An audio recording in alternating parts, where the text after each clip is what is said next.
Welcome to the Bringing Intimacy Back show, where intimacy is real. If you desire to intimately connect with yourself, significant other, children, family, friends, community, and higher power, then this is the show for you.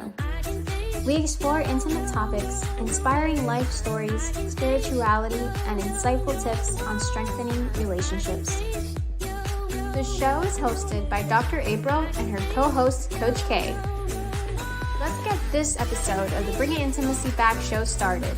We share with you today the secret power to intimacy to create the life you love or love the life you create. Now here's your host, Dr. April, and her co-host, Coach K.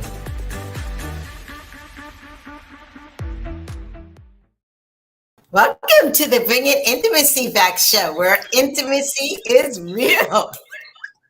You jamming. I know. It's March, and it is March Madness. Do you have any madness going on in your life? Always. Look, even my hair is madness. Yes. Oh my gosh, I'm so excited about today's show. We are going to be talking about winning relationship strategies. You know, how can we win in relationships that is good for us and for our partner? But yes, it is March Madness and things are happening all over. Yes, it's definitely, it's spring fever is coming. Yes, and I feel kind of exactly the same way in the sense of things just going craziness in the sense of stuff's always happening. So I'm sharing my space now with my adult daughter, and it's a little nuts. I haven't had a roommate in a while. and then it's the grown daughter versus when she was younger, and so getting accustomed to that. That's fun. Yes, it's fun, definitely. So before we get into our topic, of course, is our charity of the month, which is Women Rising, which I love this charity because as women, we have so much stuff going on. It just makes us, some between children, work, responsibilities of life, our bodies, our hormones, it's a lot. And so what Women Rising does is they assess women and their families and providing social services and development and advocacy services. That's good. A program just dedicated to that. That's very good. Women Rising. Yes, because as women, we got to rise. Yes. Yes. As I stated earlier, today's topic is about losing to winning relationship strategies. Yes, because relationships are, as I think about it, Coach K, when we pass away, we can't take anything with us.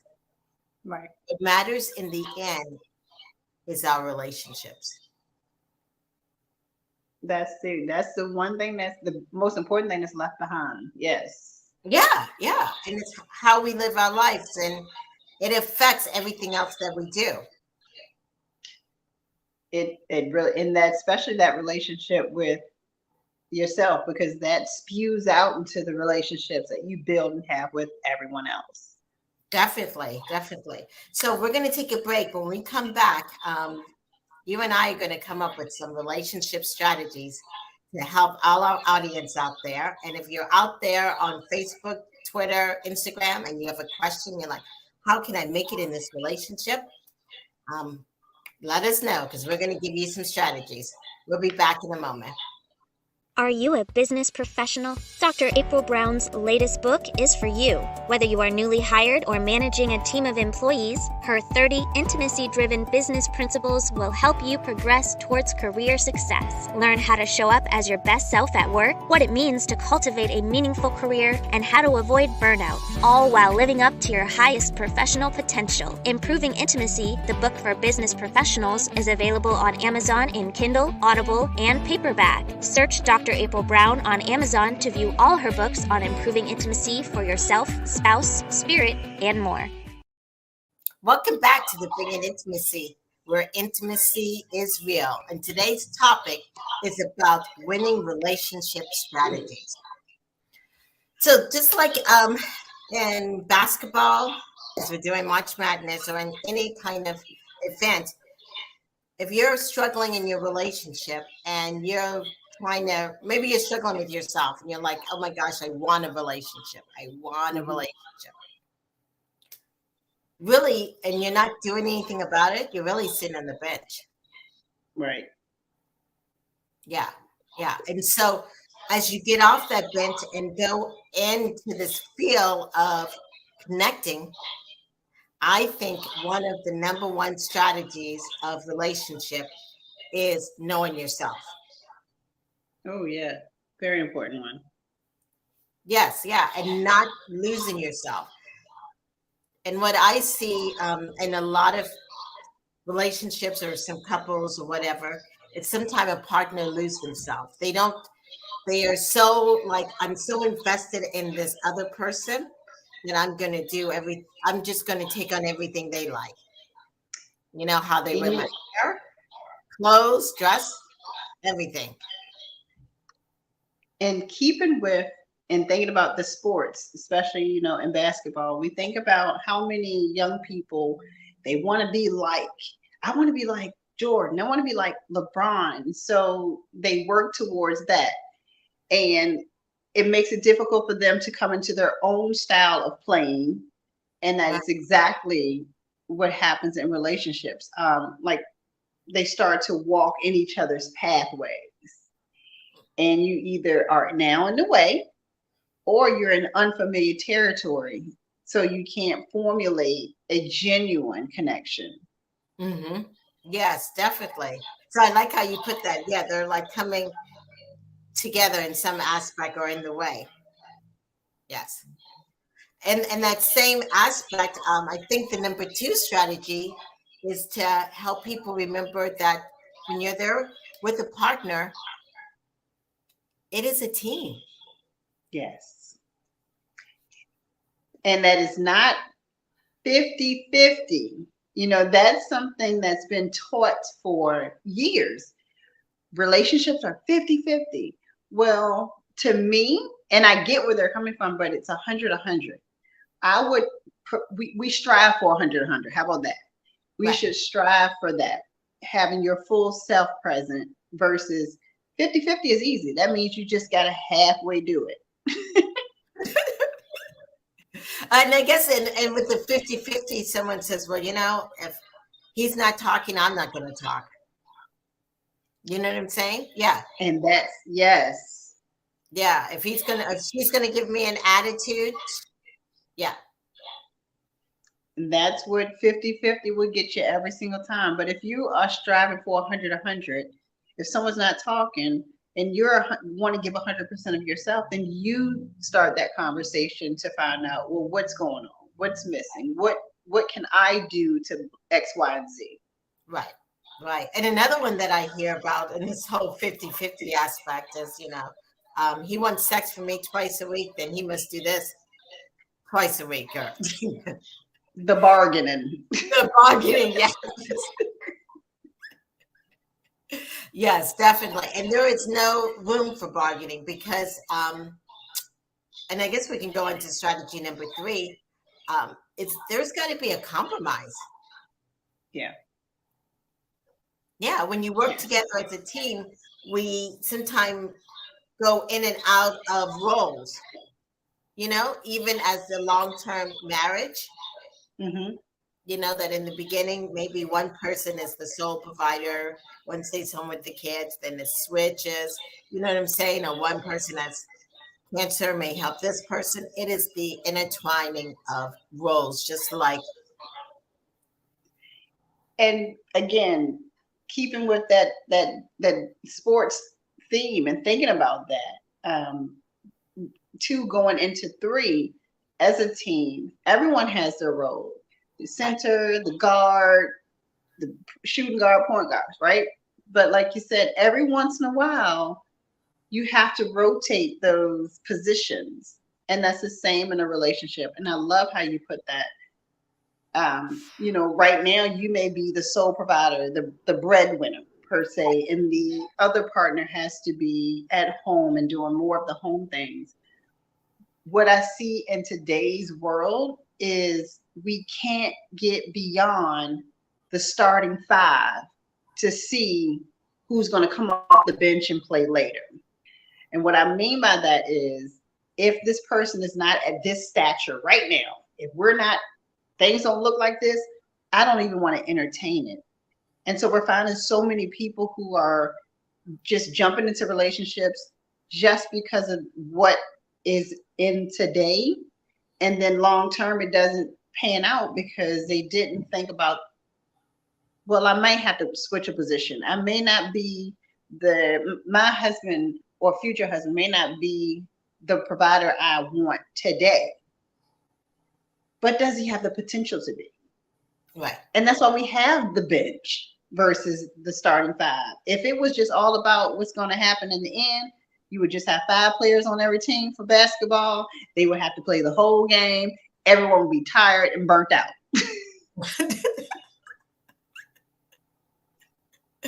Yes, definitely. I mean, that what you just said is really important in that aspect. And I like how you put that. Sometimes you have to, you've got to compromise.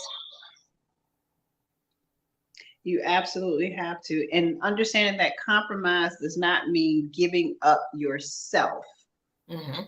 Compromise means adapting within yourself to meet whatever limitations, you know your limits. And if that means that compromise is beyond my limit, I'm either going to say, hey, this is where I can go. That's my compromise. Right. Doesn't have to look a certain way. So absolutely right. Right. And I'm going on to strategy number 4, because we're talking about compromise.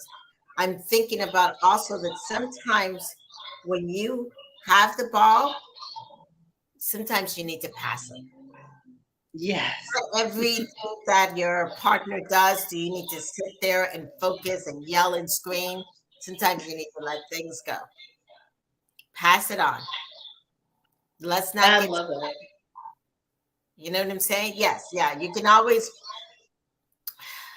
sometimes make it short, but sometimes it's more important for the team, for the relationship, to pass the ball. Give your partner grace. That's a huge one. That is so huge. Understand, especially when it comes to, there are in relationships, both the man and women, they get stuck into gender roles, right? And so they feel like they have to carry this play every single time. Like, I'm the shooting guard. Every time I touch the ball, I gotta throw it. Mm-hmm. And that doesn't work. So and we think about Shaq, who cannot shoot from the free throw line. So everyone tries to consistently foul him, right? He recognized that he can't shoot from the free throw line. So he does other things. He's going to pass the ball. I can't shoot. So if I get it, I know I'm tall, I'm good at direction, so he can get the ball in the hands of who he needs to. So just like in a relationship, if you are not the person that's good with finances, then pass the ball. Sit with your team member, right? And you can try to learn it, pass it off. Because, finances is one of those top 5, reasons why relationships kind of dwindle. You don't have to do it all because you're the breadwinner. If you can bring the money in, but your partner is good with dishing it out, that's the teamwork. Right. Definitely. Wow. Exactly. And, yeah. And the other thing I was thinking, kind of just when you said about the teamwork, in basketball, and especially in the what we're talking about now, March Madness, they have what they call the strength of the schedule. Like how difficult a season may be for a team or what their schedule is. And I think as couples, we have to realize that we go through seasons. Yeah. And in some seasons of a relationship, it may be really tough. It may be, you know what I'm saying? You may feel like, oh my gosh, my partner and I are not connecting. I have a parent in the hospital. I have my children acting up in school. I have, you know, my job giving me a tough time. But in that strength of a schedule, there's also the strength of a record. Mm. Remembering those good times.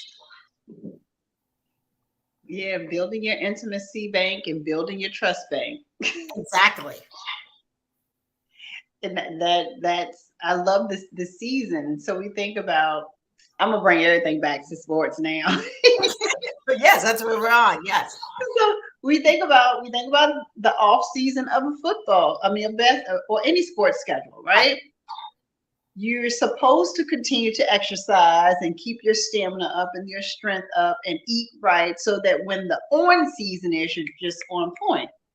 Well, like you said, there are those times where you didn't do right in the off season. You didn't build up your intimacy bank. You didn't build up your trust bank. So when it comes time for, some kind of strife or things are kind of strained between you, you don't have anything in your bank to pull from to keep it soft and to balance that potential conversation out.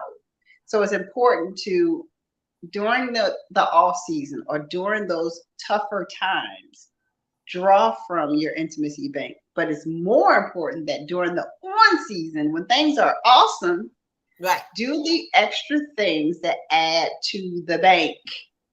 Mm-hmm. If that means, you know what, it was and I put up a video of it for weeks, couple weeks. My husband had been talking about ordering his tool bags, and he Okay. asked my daughter to order a tool bag. So I'm listening to this for weeks, and so one day I ordered a tool bag and just left it on the bed. Something like that means I'm listening and I'm adding to the intimacy bank at that point, so that in those tough times, I can withdraw from that to get us through that tough moment, those other tough moments. Right, right. It's like you saw your husband and you saw what he needed and you provided. Yes. Yeah. And that And comes with so many different things, like listening to when he said, I love avocados. So I make sure that every so often I keep 5 avocados in the house. mhm. Those are little, small, itty bitty little things. Every little deposit makes a difference. $1 is not a whole lot of money, but $1 over 100 days, it's a good amount of money. Right, exactly. Exactly. And so as I'm thinking, as we're making all these great deposits, there comes a time sometimes when we mess up, Mhm. which is I think strategy number 6 that we're on. And we foul. We make a foul. We do something that is hurtful to the team. And when that happens, I do think sometimes it's important for you to take a time out, calm yourself down, so you can go back and say, hey, I'm sorry, and re-enter the game. But you've got to make sure you take the time to recognize, because if you don't and you foul and you keep fouling, it's going to destroy the team. Yeah, you're going to get ejected. Exactly. And nobody wants to get there, and thinking about just a basketball game. If a coach sees that there is a player Right. who, now we're at our second foul, and he sees that the behavior or this player is still aggressive or still that same action, they pull them out of the game. And usually you'll see that they have a quick talk with them. That's exactly what you're saying. Right. Pull yourself out of the game. That doesn't mean that you can't revisit that conversation later. It's just understanding that every conversation doesn't need to have the period mark that day. You can put a comma or semicolon in it and come back. Mhm. But then it's so hard because some people just like, I just want to win this argument. I just want to win this argument. I just want to, yeah. But then you're going to be playing by yourself. In the locker room. Yeah. Definitely. Yes. Yes. So you've got to be able to go back in, you Right. know? Yeah. Which goes into number 7. It's about the rebounding, going back in. How can I go back in? You know? That rebound is very important. It's, you knew what got you pulled out of the game. Right. Because you should have taken that time to understand, okay, I'm in timeout. Right. What can I do, or what part did I play in me in this timeout? And that's not saying you blame yourself for anything. That's saying recognize that, because the only thing that you can control and change and alter is yourself. Right. So if you concentrate on what do I need to do? Number 1, when I go back in the game, I'm gonna tie my shoe. Number 2, when I go back into the game, I'm gonna recognize that we're on a team. And number 3, maybe I need to communicate more with the person to my left so that every time that I go over there, we're not bumping into each other. Mm-hmm. So just like when you have that argument or things get a little too heated, you sit back and you think about what role did I play in this? And you speak from that perspective. That usually will prompt your partner to speak from their perspective. Once you've gotten that out, then you each can say, well, this is how I felt when you did X, Y, and Z. So what you're saying is, when something comes up, you don't go and say, well, you did this and you did this and you did this. You start with the I. Exactly. You open that up, because that will take that defense that your partner's already on, like, here we go again. Right. But when you start talking about what I did, it's like, oh, okay. Yeah, you did. Yeah. Because you're saying you recognize whatever it is that caused this, even though you may not have been the start of it.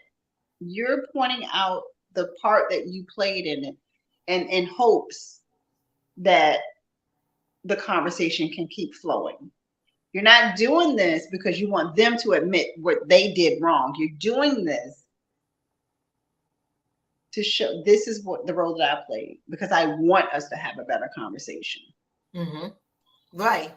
And I think it kind of even goes into our last strategy, number 8, is the dance. In March Madness, there's a dance. Couples, we all have a dance. We all flow in a certain manner. You've got to really understand how you and your partner dance together.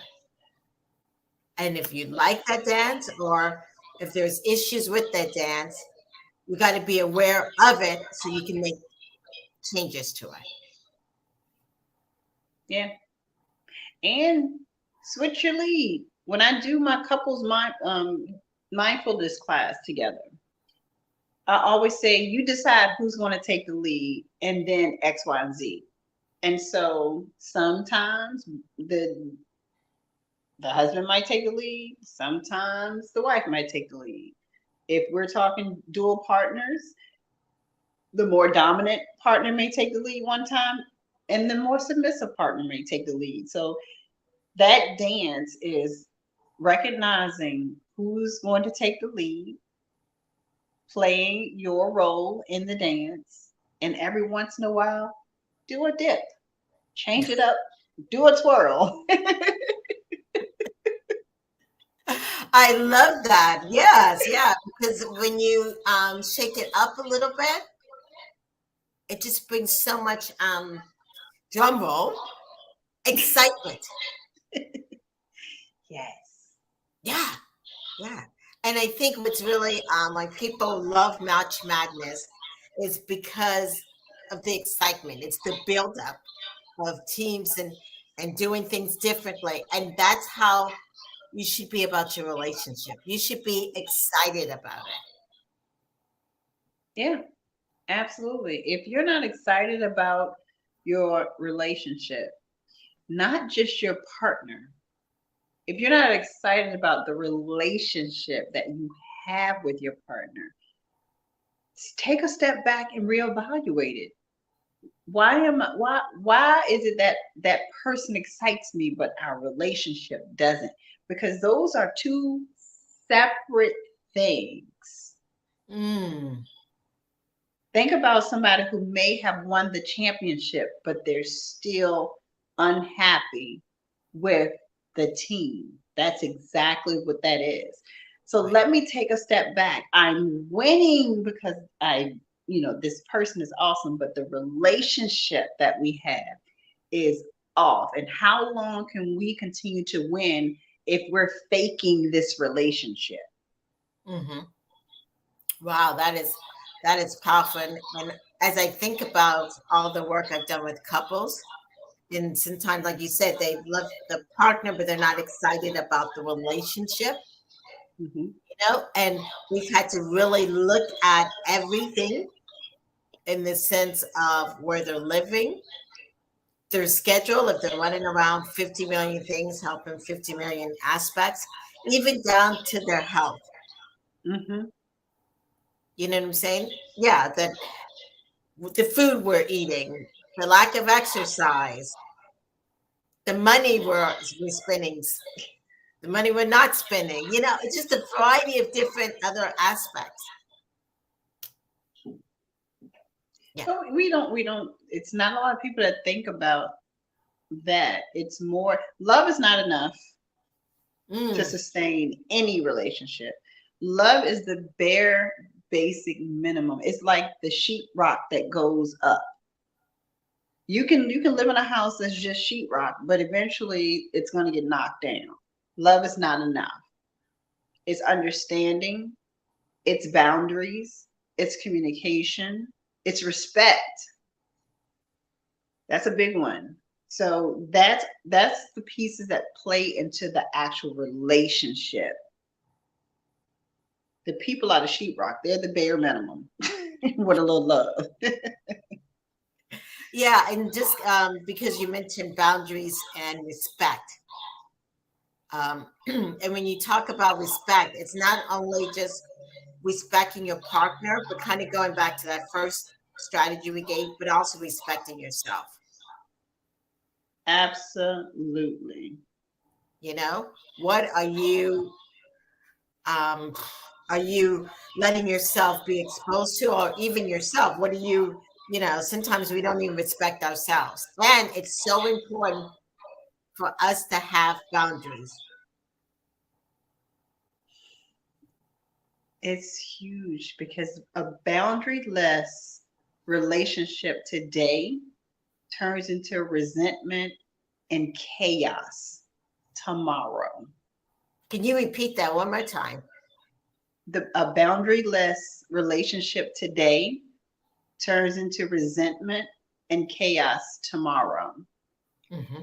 And I say that because I it was one young lady who I've known for about 5-ish years. And when we first got to know each other, after about a 6 months to a year, I was like, you have to start speaking up on the things that you don't like, because this is going to turn into resentment. And as we come up on this 5-6 year mark, it's all playing out. The things that she allowed, and because she just didn't want to rock boats, she now resents the time that was lost in how the behaviors of her partner is. Like, this is the standard that you set, or lack thereof standard that you set. So boundaries in relationships are huge because boundaries create respect. Right, definitely. And as I'm thinking about the couples that I've seen, when you don't have boundaries in this resentment, you don't have boundaries. And I'm thinking of a couple where they got together when they were 15 or 16. Mhm. And, and they've been together ever since. but there was no boundaries. You know, they weren't individual people. And now they're later on resenting each other because they feel like they didn't get to grow up as individual people. This didn't happen. This didn't happen. Yeah. Yeah, absolutely. I didn't go to my senior prom because That's what he said. I allowed myself to, because he didn't want me to, you know. Right. He felt jealous, or I didn't go on my senior trip, or I didn't, so many things. And you cannot get time back, period. Right. You cannot. You can, somebody can be hurt and then they can be unhurt tomorrow, but you cannot get time back. Boundaries, and trust me, you cannot kill anyone on purpose with a boundary. That's true. And you're right, you cannot get, and so just like in March Madness or in basketball where they, you know, toward the end they play a series of games. Once the game is over, it's over. Yeah, then a new game can start, but you can't go back and take the points from that game and bring it onto this one. It doesn't work that way. Not at all. And switching over to football real quick, you know, that whole cheating allegation with the Super Bowl or with championship game with Deflategate, they didn't take that win back from. You can't come back from it. Right. So it is moving forward, but understanding your past, learning new skills. So when that same thing comes again, you know how to move forward in a better way. Absolutely. Yes. Well, this has been wonderful. I think we gave them more than 8 strategies. Yes. So we're going to take a break. And when we come back, we're going to talk about the upcoming shows. We'll be back in a moment. A must-have for parents to be, first-time parents, empty nesters, and parents all around. There are infinite ways to parent a child, but the trick is trying to figure out the best way that fits you and your child. Create strong connections during pregnancy, to not pulling your hair out during the terrible twos, navigating puberty and having adult conversations with your adult children. The Intimacy of Parenthood covers it all, and it is now on Amazon, available in Kindle, Audible, and paperback. Welcome back to the Bringing Intimacy show, where intimacy is real. Wow, we just did it. I thought that was just wonderful, just on talking about the strategies of relationships and helping people understand it, and using a metaphor of basketball and sports. That was awesome. I love it. And my hope is that this really does support and help someone no matter what stage in their relationship is. And we have even more of amazingness just like this coming up in the near future. So some of our upcoming shows on March 16th, that's today, on March the 23rd, Wisdom is the New Currency with Mary Henderson. On March 30th, we have Love is Not a Transaction with Kim Sorrell. On April the 6th, Spring Break Sneaky Links. We're going to be talking about that because a lot of that may be happening here. And then on April the 13th, we have Intimacy with Spirit, Self, and Loved Ones with Blair B. So I'm really excited about that. And one more. We get one more in here because I want you guys to put this on your calendars, okay? April the 20th, Spiritual Intimacy with Dr. April and myself. So I'm excited about those upcoming shows. Okay, all right, definitely. Well, this has been the Bringing Intimacy Back show. If you like us, please rate us on Facebook, Instagram, or anywhere you listen to your podcast, Twitter, and you can see us on YouTube. We'll see you guys next week. Thanks. Bye. Bye, everybody. Thank you for listening to today's episode of Bringing Intimacy Back, where intimacy is real. You can also find us at bringingintimacyback.com, LinkedIn, Facebook, Instagram, Twitter, and YouTube. Dr. April Brown's 7th book series, Improving Intimacy, is now on Amazon. We'll see you next Thursday at 3:30 p.m. Don't forget to follow, share, and subscribe.